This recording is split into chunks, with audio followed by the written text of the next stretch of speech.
Geçtiğimiz Aralık ayında kabul edilen 2021 bütçesi 1 Ocak'tan itibaren uygulanmaya başladı. 2021 bütçesinde biraz göz attığımız zaman ne yazık ki üzücü bir tablo ile karşı karşıyayız.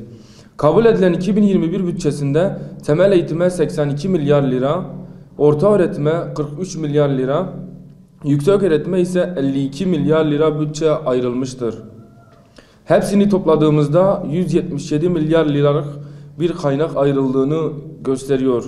Bunun yanı sıra siyasi iktidarın faiz giderlerine ayırdığı bütçe tam olarak 179 milyar lira. Yani siyasi iktidarın 26 milyon öğrenci için eğitim öğretim giderlerine ayırdığı bütçeden 2 milyar lira daha fazlasını faiz giderlerine ayırdığını görüyor ve şu çıkarımda bulunuyoruz. Dünya 5'ten, faiz lobisi ise 26 milyon öğrenciden büyüktür. Esnaflar, çiftçiler, işçiler, emekliler, memurlar, toplumun bütün kesimleri için bütçeden adil bir şekilde pay ayrılmalıdır. Eğer kaynaklar adil paylaşılmazsa sorunlar kaçınılmaz olur. Kaynaklar adil paylaşılmazsa bir yerde israf varken diğer yerde yokluk yaşanır. Saadet Partisi İl Gençlik Kolları adına ülke kaynaklarının nereye harcandığını açıklamak, 84 milyon vatandaşımızın hakkını gözetmek en başta inancımızın bizlere yüklediği sorumluluğun gereğidir. Kabul edilen 2021 bütçesine bir başka pencereden daha bakmak gerekirse, uzaktan eğitim yönetimine geçilen bu süreçte binlerce köyde internet yok, tableti ya da bilgisayarı olmadığı için yine binlerce öğrenci eğitim sürecine dahil olmuyor. Peki ya niçin? Kaynak ayrılmadığı için. Uygulanmaya başlanan bu bütçe internete bağlanabilmek için çıktığı çatıdan düşerek hayatını kaybeden öğrencilerimizin ihtiyaçlarını gidermek için hazırlanmış bir bütçe değildir.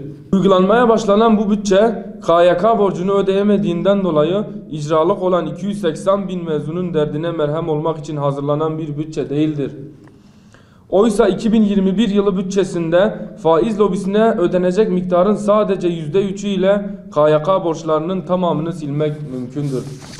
Uygulanmaya başlanan bu bütçe 15-34 yaş aralığında bulunan 770 bin ilköğretim, 698 bini orta öğretim ve 961 bini yüksek öğretim mezunu olmak üzere toplamda 2 milyon 429 bin genç işsizin problemlerine çare olabilecek bir bütçe değildir. Siyasi iktidar vergiler, bağışlar, cezalar, harçlar yoluyla vatandaştan topladığı kaynakları faize ve israfa aktarmaktadır. Uygulanmaya başlanan bu bütçe özellikle salgın sürecinde derinleşen ekonomik krizle birlikte iş ve gelir kaybı yaşayan milyonlarca vatandaşın kayıplarını azaltacak bir bütçe değildir. 2021 yılı bütçesinde işçi yok, atama bekleyen öğretmen yok, sağlık çalışanları çiftçi yok, esnaf yok, emekli yok, işsiz gençler, KYK borçlusu mezunlar yok, dar gelirli vatandaşlar yok. Peki ne var 2021 yılı bütçesinde? Bakın, bu bütçede faiz giderlerine ayrılan 179 milyar lira var.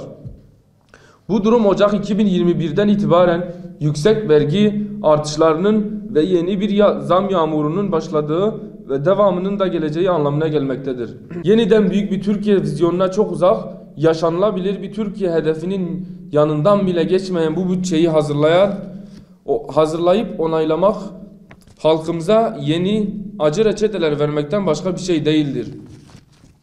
Biz Saadet Partisi İl Gençlik Kolları olarak başta gençler olmak üzere vatandaştan yana olmayan vatandaşın ihtiyaçlarını karşılamayacak bu bütçeyi kabul etmemiz mümkün değildir.